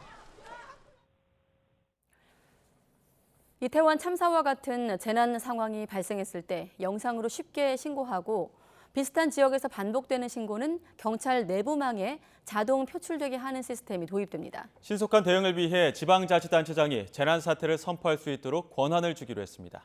이태원 참사를 계기로 마련된 정부의 재난안전대책, 차유정 기자가 보도합니다. 이태원 참사를 키운 원인 가운데 하나가 초동 대응 실패였습니다. 참사 4시간 전부터 통제를 요청하는 신고가 쏟아졌지만 경찰은 심각성을 파악하지 못했습니다. 소방은 참사 직전 접수된 숨이 막힌다는 신고를 참사 상황으로 판단하지 않았습니다. 숨을 못 쉬겠다는 부분이 일반적으로 문자화되어 있기 때문에 우리가 생각하는 그런 숨을 못 쉬겠다는 것이 아니고 압착돼 가지고 이런 사항들이 아닌 걸로 그렇게 지금 제가 확인을. 위험 신고를 제대로 파악하기 위해 음성 신고를 보완하는 영상 신고를 활성화합니다. 지금도 영상 신고는 가능한데 잘 쓰이지 않아 활용도를 높이고 관계기관끼리 영상을 공유하도록 합니다. 또 1시간 내 반경 50m 이내 지역에서 신고가 3건 넘게 접수되면 경찰 내부망에 자동 표출하는 시스템도 도입합니다. 다양한 위험 신호를 정확하고 신속하게 파악하도록 112 반복 신고 감지 시스템을 도입하고 영상 신고를 활성화해서 기존 음성 위주의 신고 체제를 보완하도록 하겠습니다. 허술한 보고체계 대책도 마련했습니다. 당시 112 신고가 재난주무부처인 행안부 상황실로 전달되지 않아 대응이 늦어졌습니다. 주요 재난 발생 시 경찰이 행안부에 즉시 보고하도록 경찰청 내부 규칙을 개선합니다. 기관 간 정보 공유를 위해선 경찰과 소방이 각자 상황실에 상호 연락관을 파견합니다. 다만 미국의 911 같은 통합신고 번호 도입은 이번 대책에서 빠졌습니다. 행안부 관계자는 112, 119 번호 통합은 장단점이 뚜렷한데 아직은 검토와 논의가 더 필요하다고 밝혔습니다. CCTV를 통해 밀집도를 확인하고 상황 발생 시 소방 경찰에 전파하는 시스템은 올해 안에 구축합니다. 또 유사시 지자체의 권한을 대폭 강화해 시도지사가 재난 사태를 선포하고 경찰과 소방 합동 대응을 총괄하도록 할 예정입니다. YTN 차유정입니다. 어제 여성가족부가 발표한 비동의 간음죄 검토안을 두고 정부 부처 간 혼란이 빚어졌습니다. 여성가족부가 브리핑까지 열고 발표했는데 법무부 반대로 9시간 만에 철회하는 일이 벌어지면서 정치권 이슈로도 번지는 모양새입니다. 먼저 혼란의 중심에 있던 비동의 간음죄란 성관계에 이르는 과정에 동의가 없었다면 폭행과 협박이 없었더라도 강간죄로 처벌할 수 있게 하는 법안입니다. 여성계를 중심으로 꾸준히 도입 논의가 제기되는 가운데 안희정 전 충남지사의 1심 판결이 무죄로 나오자 이를 계기로 비동의 간음죄가 최대 쟁점이 되기도 했죠. 현재 형법상 강간 구성 요건엔 폭행과 협박 등 물리력이 수반돼야 합니다. 하지만 여가부가 검토한 비동의 간음죄는 폭행과 협박이 없어도 동의 없이 이뤄진 성관계라면 강간죄로 처벌할 수 있도록 하겠다는 거죠. 그런데 어제 여가부 브리핑에 배석한 법무부 관계자가 도입 취지를 묻는 기자 질문에 답변하지 않고 여가부 여성정책국장이 대신 답변을 맡으면서 석연치 않은 분위기를 연출했는데요. 당시 브리핑 장면 직접 보시죠. 법무부 담당 과장이 설명하도록 하겠습니다. 정정하겠습니다. 여성정책국장이 설명하도록 하겠습니다. 이거 우리가 지금 조금 법무부 답변하실 수 있겠어요? 네. 조금 더 추후에 저희가 좀 확인해서 말씀드리도록 하겠습니다. 네, 이렇게 여가부의 브리핑 이후 법무부는 곧바로 충분한 논의와 검토가 필요하다며 반대 취지의 입장을 밝혔습니다. 사회적 공감이 이루어지지 않은 사안에 대해 관련 부처가 충분히 조율도 하지 않은 채 섣불리 브리핑을 연 셈이 된 겁니다. 여기에 정치권도 거들면서 논란은 번지기 시작합니다. 권성동 국민의힘 의원은 SNS에 이 법이 도입되면 합의한 관계였음에도 이후에 상대방 의사에 따라 무고당할 가능성이 있다며 동의 여부를 무엇으로 확증할 것이냐고 날을 세웠습니다. 이준석 국민의힘 전 대표도 자신의 SNS에 비동의 간음죄를 겨냥한 짧은 내용의 게시글을 올렸는데요. 비판이 이어지자 여가부는 9시간 만에 입장을 바꿨습니다. 어제 저녁 기자단에 문자를 보내 비동의 간음죄 개정 계획이 없음을 알려드린다라고 공지한 겁니다. 사회적 파장이 큰 비동의 간음죄 논란은 부처 간 불협화음을 노출하며 9시간 해프닝으로 끝났지만 여가부의 성급한 발표와 전당대회를 앞둔 여권이 들썩이면서 윤석열 대통령의 공약이었던 여가부 폐지로는 다시 한번 쟁점으로 불이 붙는 모습입니다. 네, 다음 주 30일부터 시행이 되는 코로나19 실내 마스크 착용 완화 세부 지침이 발표됐습니다. 방역당국은 다만 고위험군이나 밀집, 밀폐 환경에서는 마스크를 착용해달라고 강력히 권고하고 있습니다. 취재기자 연결하겠습니다. 김연아 기자. 네, 사회 2부입니다. 네, 실내 마스크 착용 세부 지침 알려주시죠. 네, 코로나19 유행 감소에 따라 정부는 오는 30일부터 실내 마스크 착용 의무 조정 1단계를 시행합니다. 일부 고위험 시설을 제외하면 실내에서도 마스크를 쓰지 않아도 과태료가 부과되지 않는 겁니다. 마스크 착용이 강제되는 곳은 대중교통과 병원, 약국, 감염 취약시설 및 해당 시설 내 사우나와 헬스장 등입니다.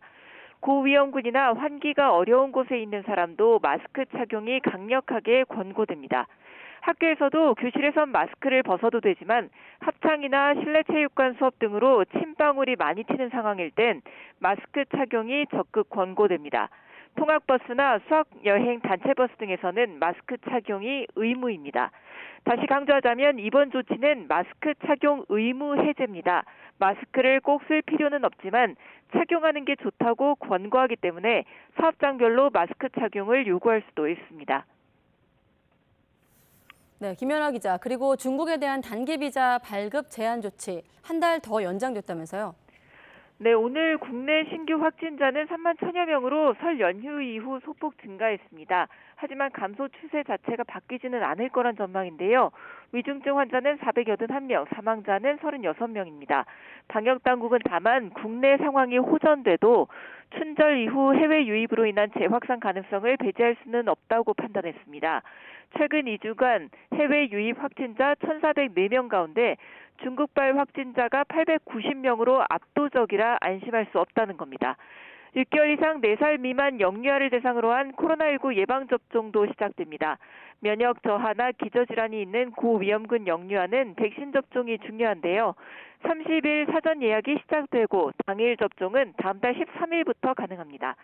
지금까지 사회 2부에서 YTN 김연아입니다. 세계보건기구 WHO는 오늘 코로나19 공중보건 비상사태 유지 여부를 결정합니다. 비상사태 선언이 유지되면 큰 변동이 없겠지만 해제될 경우 각국의 확진자 격리기간 단축, 또 마스크 의무 착용 완화 등의 변화가 뒤따를 것으로 보입니다.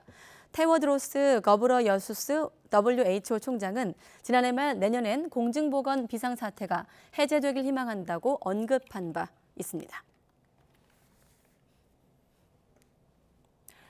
네, 국민연금의 현행 제도를 유지할 경우 2055년엔 기금이 소진될 거란 전망이 나왔습니다. 5년 전에 예측했던 것보다 2년 앞당겨졌는데 이를 막으려면 보험료율을 현재의 2배 이상 크게 올려야 한다는 계산입니다.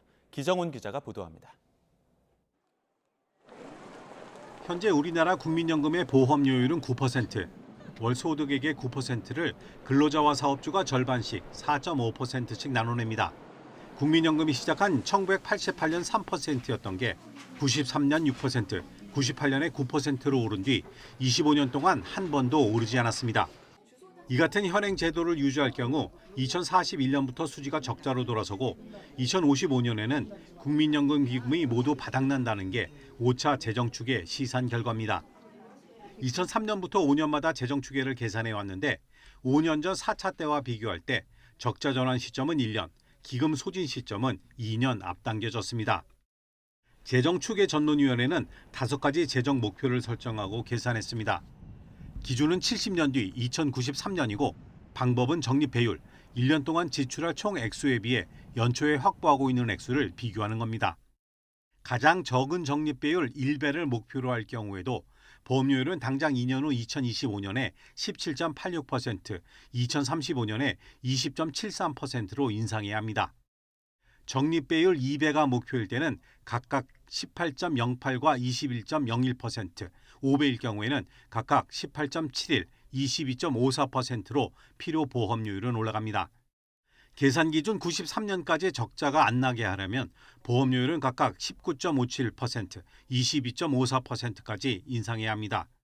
어떤 경우에도 현행 9%의 2배가 넘는데 연금 개혁이 늦어지면서 4차 계산 때보다 목표별 필요 보험료율이 2%포인트 가까이 높아졌습니다. 경제 성장 둔화 등 경제 여건 변화도 부정적 요인이지만 심각한 수준의 저출산과 고령화로 인구 고조가 악화하는 게 가장 큰 문제입니다.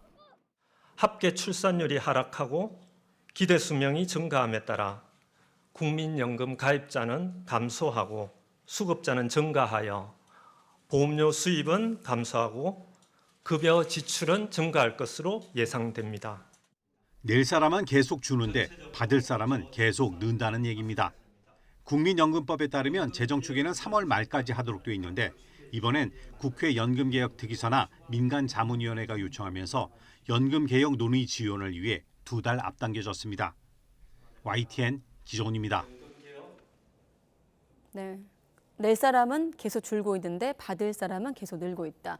이대로라면 2055년엔 고갈될 수 있다는 얘기인데요. 연금 개혁의 필요성도 그만큼 커지고 있습니다.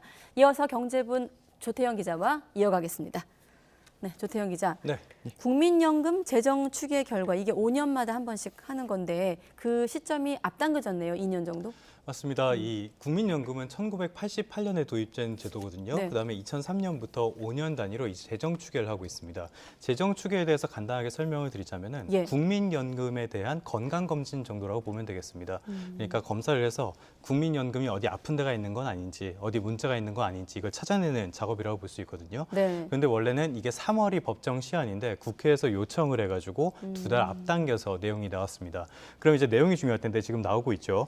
원래 4차 추계 때 수지 적자가 2042년 그리고 기금 소진이 2057년 이렇게 나왔는데요. 모두가 예상했던 것 같이 그 기간이 더 앞당겨졌습니다.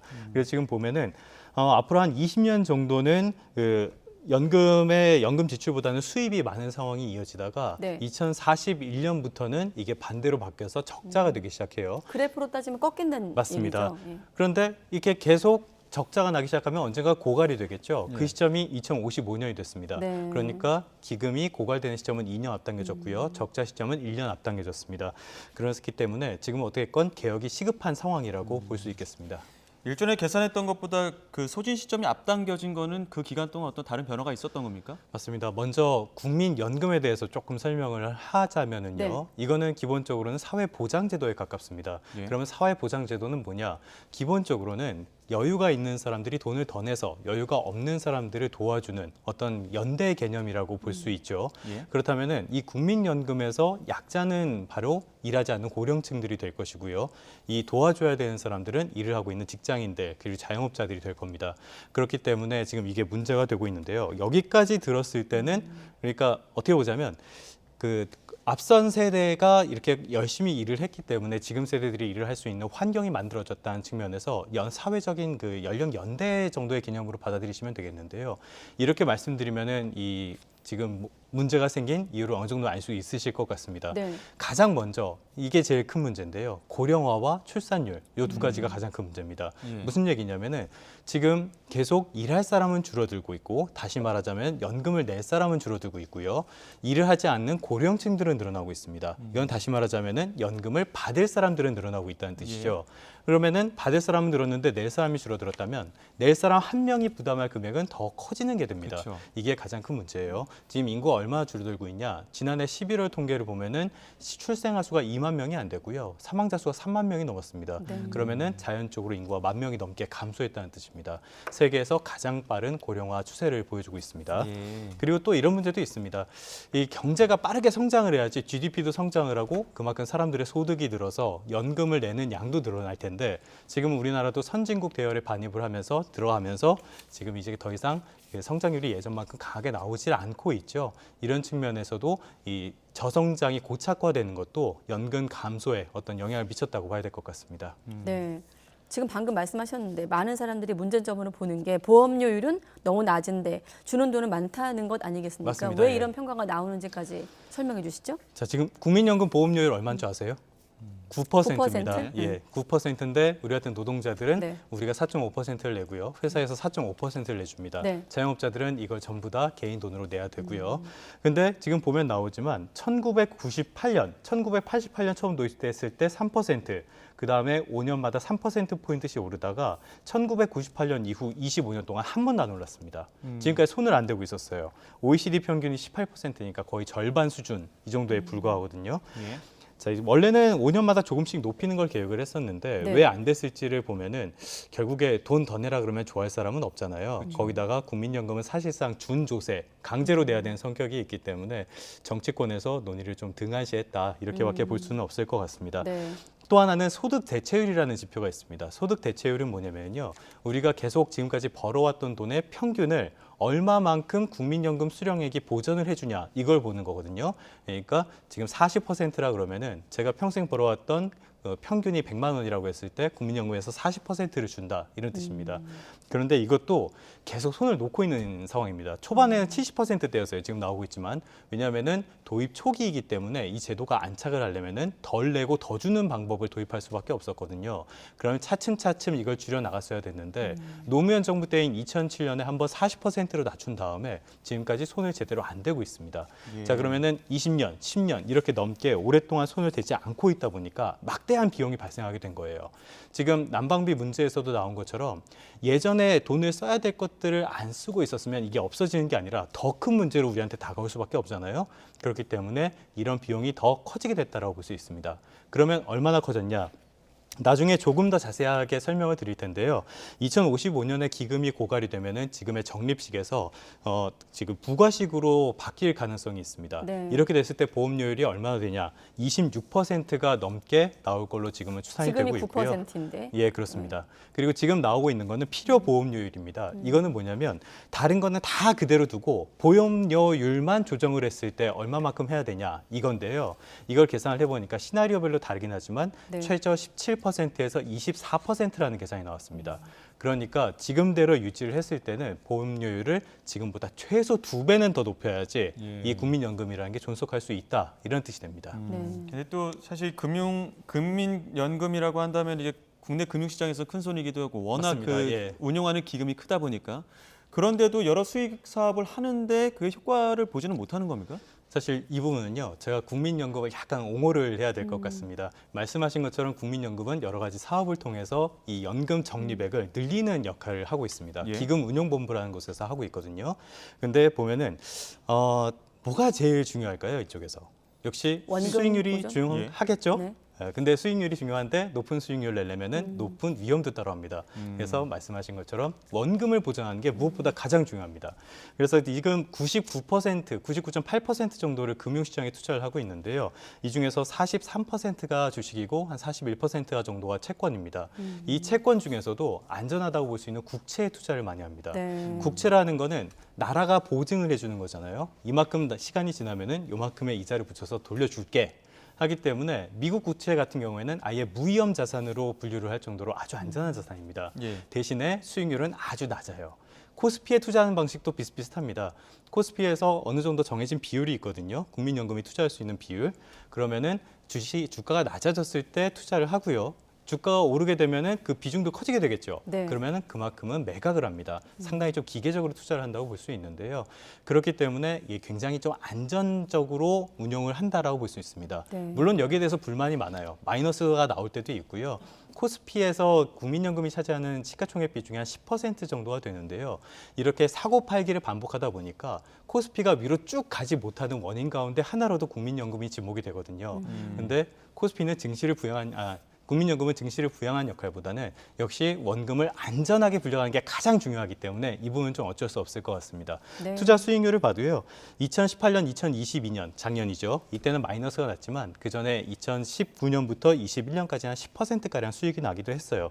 그러니까 이렇게 국민연금이 자산을 운용을 해서 이거를 늘려가는 데에는 한계가 어느 정도는 분명히 있다라고 봐야 될 것 같습니다. 네, 우리가 이 국민연금 사실 뭐 대선 공약으로도 많이 등장하는 맞습니다. 주제이고 이 얘기가 나오면 항상 많이 얘기하는 고민 중에 하나가 미래 세대에 과도한 부담을 그렇죠. 지어서는 안 된다는 부분 아니겠습니까? 거기에 대한 사회적 고민이 많은데 그래서일까요? 정부도 기금 고갈돼도 못 받는 일은 없다 이렇게 밝히고 있는데 어떤 정도 신뢰도가 있는 얘기입니까? 일단은 못 받을 일은 없다고 봐도 무방할 것 같습니다. 국가가 보증하는 거고요. 수익률도 나쁘지 않으니까 못 받을 일은 없는데요. 자, 이거는 국민연금의 구조를 좀 설명을 드려야 될 것 같습니다. 앞서도 말씀을 드렸는데 적립식이 있고 부과식이 있어요. 적립식은 지금 우리가 택한 방식입니다. 뭐냐면은 국민연금을 막 받아요. 그래서 이거를 적립을 해놨다가 나눠주는 방식입니다. 부과식은 뭐냐면은 연금 대신에 올해 지급할 연금을 계산을 해서 그만큼을 노동자들에게 받는 방식입니다. 자, 이게 두 가지 방식의 차이가 있는데요. 우리 연금이 2055년에 고갈이 된다. 이거는 해외에서 앞선 사례들도 많이 있습니다. 이 경우에는 이제는 부가식으로 갈 수밖에 없는 것이 아니냐 이런 전망이 나오고 있습니다. 이런 측면에서 봤을 때는 방식은 바뀔 수 있어도 국민연금을 돌려받지 못하는 일은 거의 없을 거다. 사실상 없을 거다라고 보셔도 될 것 같고요. 거기다가 이제는 뭐 정치권이나 이런 데서 이걸 아예 지급 보증을 명문화해야 되는 거 아니냐 이런 논의도 나오고 있습니다. 아직까지 뭐 반대 의견도 많고 해서 진전은 없긴 한데요. 그렇기 때문에 큰 문제는 없을 것 같은데 문제는 국가에서 지급을 할 수는 있다고 해도 미래 세대의 부담이 너무 커지는 거. 이거는 지금 피할 수 없는 길이라는 게 가장 큰 문제라고 봐야 될 것 같습니다. 지금 정치권 논의도 있고 또 윤석열 정부도 국민연금 개혁 내세우긴 했는데 어떤 방향으로 어떻게 하겠다는 겁니까? 사실 답이 참 마땅치가 않죠. 일단은 가장 쉽게 생각하면요. 지금처럼 내고 덜 받는 방법이 있을 겁니다. 그런데 지금 이게 소득 대체율이 40%면 사실상 그걸로 어떻게 살아? 이런 논의가 나오기 때문에 이 가능성은 거의 없다고 봐야 될 것 같고요. 그러면 결국에는 더 낼지 아니면은 더 받을지, 더 늦게 받을지 이거를 조합을 해서 여러 가지 안들이 나오고 있다. 이렇게 봐야 될 것 같습니다. 그런데 여기에 대해서는 좀 의견이 갈려요. 먼저 더 내는 거, 그러니까 보험료율을 올리는 거는 사실 이견이 많지 않습니다. 올릴 수밖에 없다는 큰 공감대가 있어요. 그렇기 때문에 이거는 요율의 결정에 문제가 될 것이고요. 그런데 더 받는 거, 소득 대체율을 높이는 거에 대해서는 이견이 굉장히 큰 상태입니다. 일각에서는 우리나라가 노인복지가 사실상 이것밖에 없는 나라기도 하고 그렇기 때문에 소득 대체율을 더 높여야 된다 이렇게 주장을 하는데요. 반대쪽에서는 이거는 결국에는 미래 세대들한테 너무 큰 부담을 지우는 거다 이렇게 얘기하면서 반대하고 있습니다. 그래서 이 부분이 굉장한 쟁점이 될 것으로 보이고요. 더 늦게 받는 거 하나, 이거는 결국에는 이게 받는 수령 연령을 말하는 건데 이거를 늘렸을 때 그 소득 절벽 구간이 나타날 수가 있습니다. 예를 들어서 60살에 은퇴를 했는데 65세까지 못 받는다. 그러면 5년 동안이 문제가 될 수 있거든요. 그래서 이거는 정년 연장이나 아니면 양질의 노인 일자리 같은 어떤 사회적 대책도 있어야지 추진할 수 있는 방안입니다. 그래서 굉장히 어려운 문제고 그래서 윤석열 정부가 이거를 화두로 던진 것 자체는 긍정적이라고 볼 수가 있겠습니다. 그런데 문제는 이게 잘 될 것이냐가 문제인데요. 문재인 정부 때도 연금 개혁을 해야 된다라는 이야기가 있었습니다. 그 2019년인데 당시에 이 보험료율을 9%에서 12%로 높여야 된다라고 논의가 나왔거든요. 근데 3%포인트나 더 내라고 하면 누가 좋아하겠어요.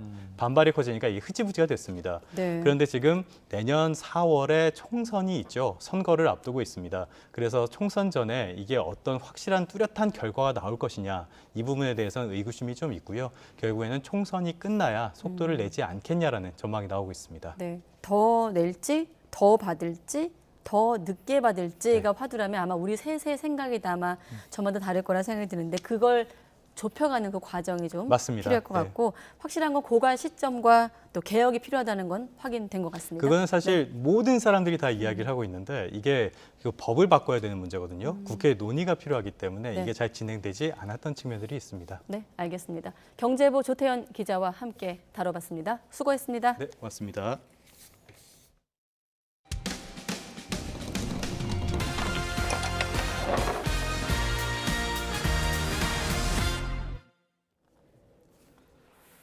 정부가 전통시장에서 사용할 수 있는 온누리 상품권 이용을 활성화하기 위해서 17억 원 규모의 복권 이벤트를 실시하고 있습니다. 네, 원래는 지난해 12월부터 경품을 지급할 계획이었는데 예산 편성이 삐걱대며 당첨금 지급이 계속 미뤄지고 있습니다. 제보는 Y, 윤성훈 기자의 보도입니다. 전통시장에서 현금처럼 쓰면서 할인 혜택도 받을 수 있는 온누리 상품권. 최근에 모바일 앱에서 충전하는 방식이 새로 도입됐습니다.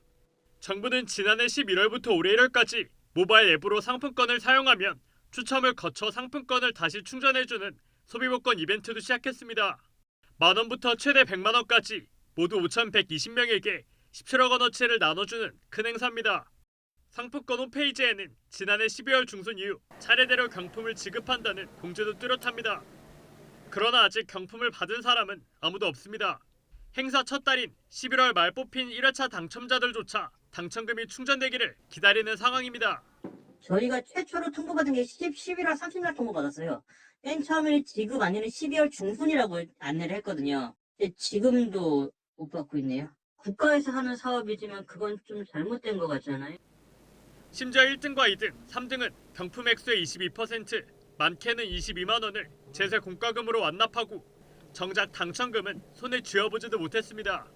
받은 건 정부 예산 편성 일정으로 당첨금 지급이 지연될 예정이라는 안내 문자가 전부입니다.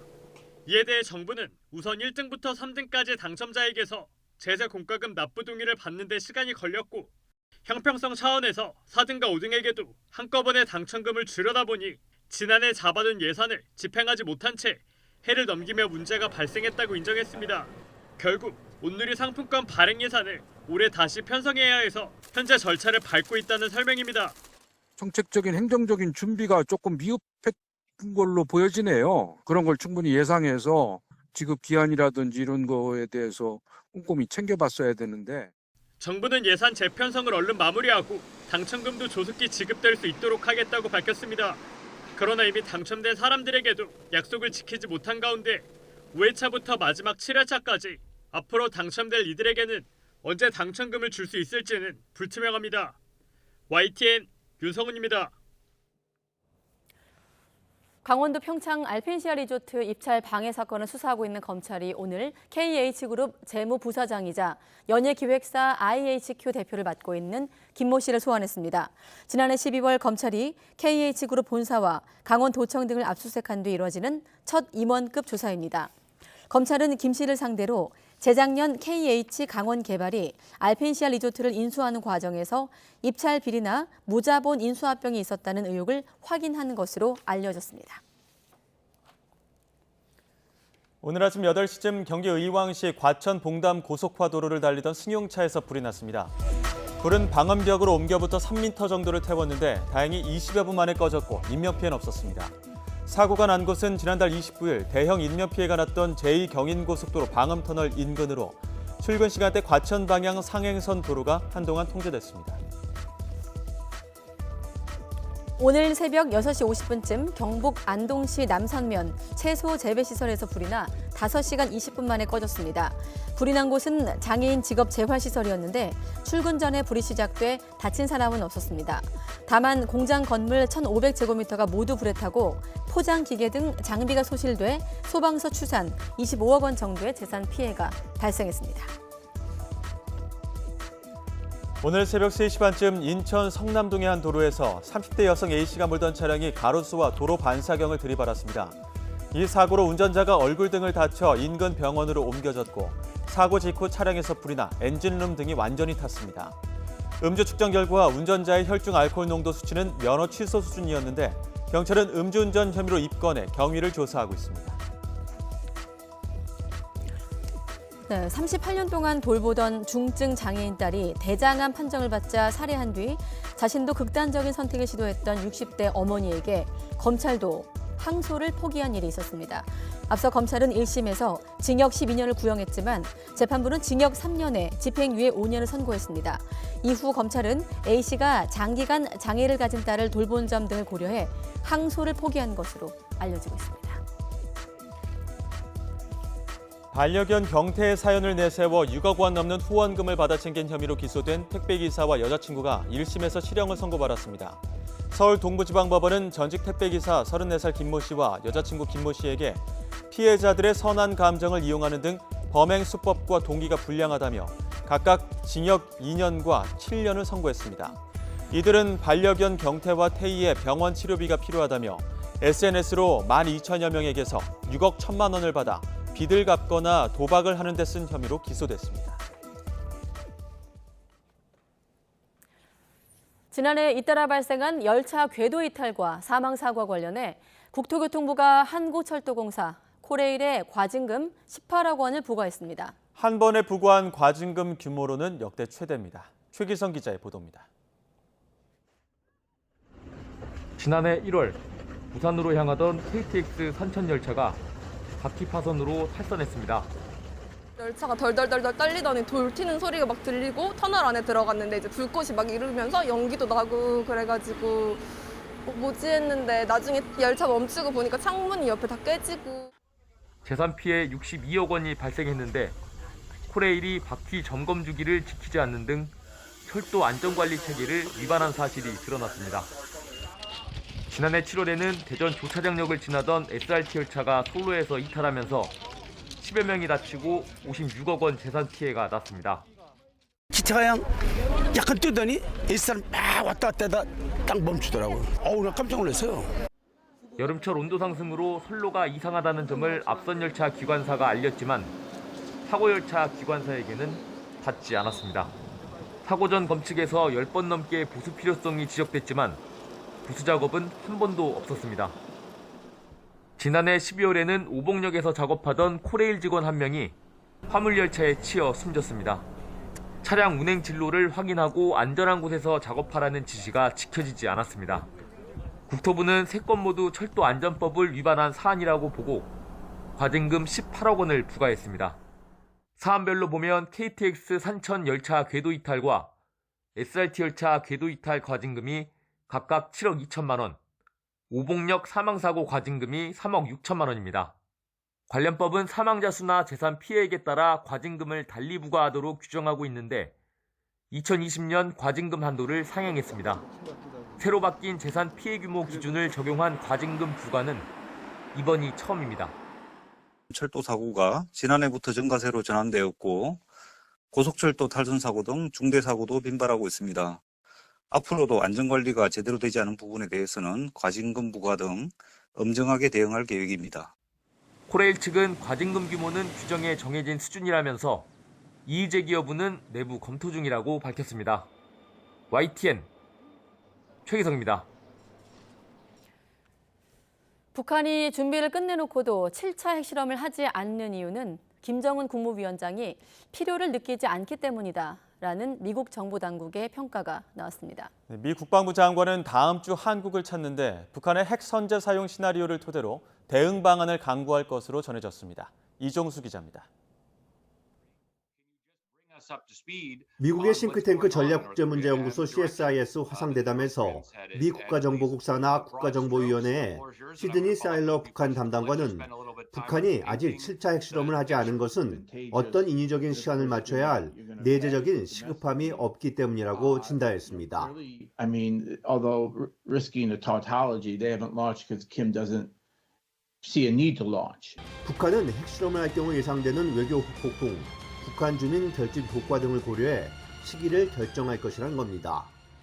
사일러 담당관은 북한의 목표가 끊임없이 강화되는 핵 위협을 과시하는 것이라면 이미 충분히 목표를 달성했기 때문에 핵실험은 그렇게 중요하지 않다면서 북한의 핵미사일 역량이 빠르게 발전하는 것에 우려를 나타냈습니다. 한미 당국은 북한이 지난해 봄부터 7차 핵실험을 준비하는 동향을 포착한 뒤 이제 모든 준비를 끝내고 김정은 위원장의 최종 결심만 남았다고 평가해왔습니다. 한편 로이드 오스틴 미 국방부 장관은 현지 시간 29일 한국과 필리핀 순방에 나섭니다. 사브리나 싱 미국 국방부 부대변인은 이번 방안에서 오스틴 장관이 영내 방위에 대한 공약을 강조할 것으로 생각한다고 말했습니다. 오스틴 장관의 방안은 다음 달 진행될 예정인 한미 확장 억제 수단 운용 연습에 대한 준비 상황을 파악하는 목적도 있는 것으로 전해졌습니다. 일반적인 한반도 위기 상황을 가정하던 과거 한미 확장 억제 수단 운용 연습과 달리 이번에는 북한의 핵 선제 사용 시나리오를 토대로 대응 방안을 강구한다는 것이 한미 양국의 목표입니다. YTN 이종수입니다.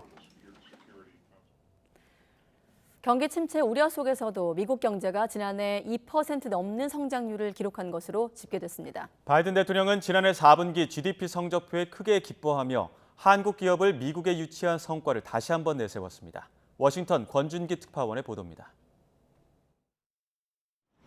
지난해 1, 2분기 연속 마이너스 성장으로 기술적 경기 침체에 빠졌던 미국 경제가 반전에 성공했습니다. 3분기 3.2%에 이어 4분기 2.9% 성장률을 기록하며 앞선 1, 2분기 하락분을 모두 만회하고도 남았습니다. 2022 연간 GDP 성장률은 2.1%를 기록했습니다. 4분기 GDP 성장률 2.9%는 전문가 전망치를 웃도는 결과입니다. 미국 경제의 3분의 2 이상을 차지하는 개인 소비 지출이 2.1% 증가하며 GDP 성장을 이끌었습니다. 인플레이션이 여전한 가운데도 소비자들이 지갑을 열었다는 것으로 여전히 일자리가 넘쳐나는 노동시장 과열 현상의 영향으로 분석됩니다. 미국의 지난주 실업수당 청구 건수는 6천 건 줄어들며 지난해 4월 이후 가장 낮은 수치를 기록했습니다. 바이든 대통령은 한국을 비롯한 해외 기업들이 370조 원 투자 계획을 발표했다며 미국의 일자리 시장 미래는 밝다고 강조했습니다. South Korean company. They're investing billions of dollars. I said, why the United States to the CEO when I was in Korea?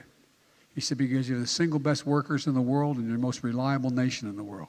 그렇다고 올해 경제를 낙관할 수 있는 건 아닙니다. 인플레이션을 잡기 위한 연준의 가파른 금리 인상 영향으로 이자율에 민감한 건설과 주택 시장의 둔화가 이미 시작됐습니다. 가계 저축이 고갈되고 신용카드 빚이 쌓이고 있는 것도 소비 지출 전망을 어둡게 하고 있습니다. 이런 가운데 연준은 다음 주 0.25%포인트 금리 인상을 단행한 뒤 상반기에 추가 금리 인상을 이어갈 것으로 전망됩니다. 다만 지금 추세대로 물가가 잡히면서도 노동시장이 계속 견고하게 버틴다면 연준이 긴축을 완화하면서 경기 침체 없이 연착륙할 거란 관측도 나오고 있습니다. 워싱턴에서 YTN 권윤기입니다.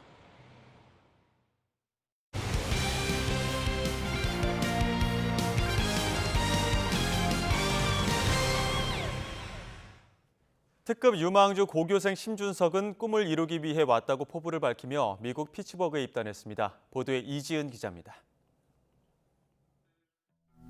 계약서에 사인한 뒤 등번호 49번이 적힌 유니폼을 입은 괴물루키 심준석.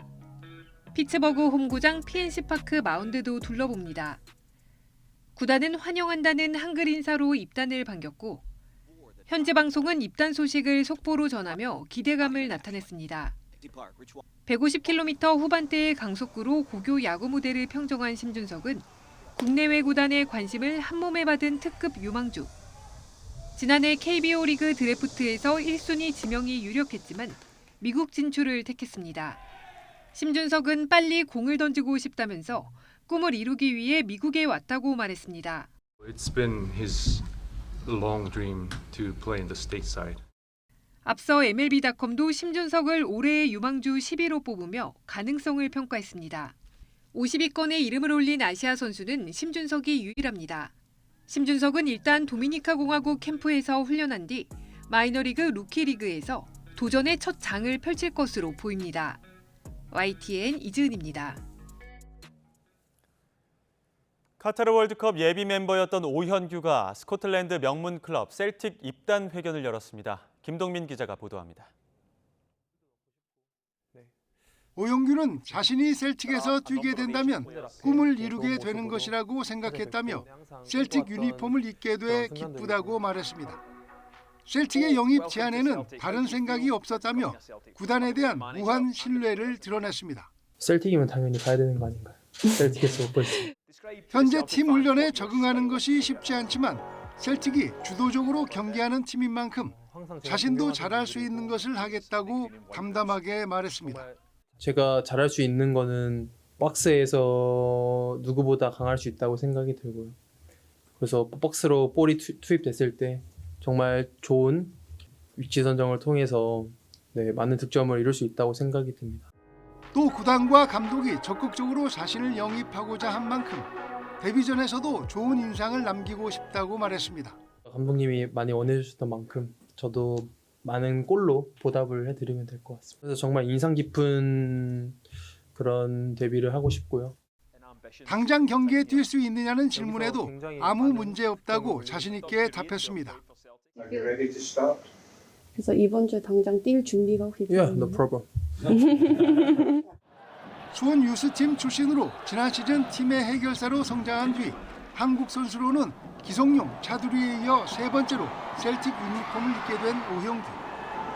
스코틀랜드 프리미어십에서 선두를 달리고 있는 셀틱은 우리 시간으로 오는 월요일 새벽 리그 10위 던디 유나이티드와 원정 경기를 치릅니다. YTN 김동문입니다. 주말인 내일은 오늘보다 추위의 기세가 더 강해지겠습니다. 내일 서울 아침 기온은 영하 12도로 오늘보다 3도가량 낮아 몹시 춥겠고요. 낮 동안에도 영하 2도에 머무는 등 예년 기온을 크게 밑돌겠습니다. 강추위 속에 서해안에는 내일 오전부터 오후 사이 1에서 3cm의 눈이 내리겠고요. 서울을 비롯한 중북부 지방에도 눈이 날리는 곳이 있겠습니다.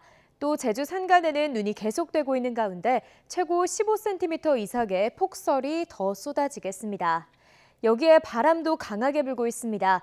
이에 따라 제주공항을 오가는 항공편에 차질을 빚고 있는데요. 이들 지역에서는 내일까지 바람이 강할 것으로 보이는 만큼 항공기 운항 정보를 수시로 확인해 주시는 게 좋겠습니다. 현재 중부와 경북 곳곳에 한파특보가 발령 중인 가운데 내일 아침 기온은 오늘보다 3에서 6도가량 낮겠습니다. 내일 서울 아침 기온 영하 12도, 대전도 영하 12도, 대구는 영하 10도가 예상됩니다. 낮 동안에도 예년 기온을 4에서 5도가량 밑돌겠습니다. 내일 낮 기온 서울 영하 2도, 대전 0도, 광주는 1도가 예상됩니다. 강추위는 휴일 낮부터 누그러지겠고요. 이후 다음 주에는 예년 이맘때 수준의 겨울 추위가 이어질 전망입니다. 지금까지 날씨 정보였습니다. 가장 빠른 종합뉴스 뉴스큐 마치겠습니다. 이어서 이브닝 뉴스가 방송됩니다. 시청해주신 여러분 고맙습니다.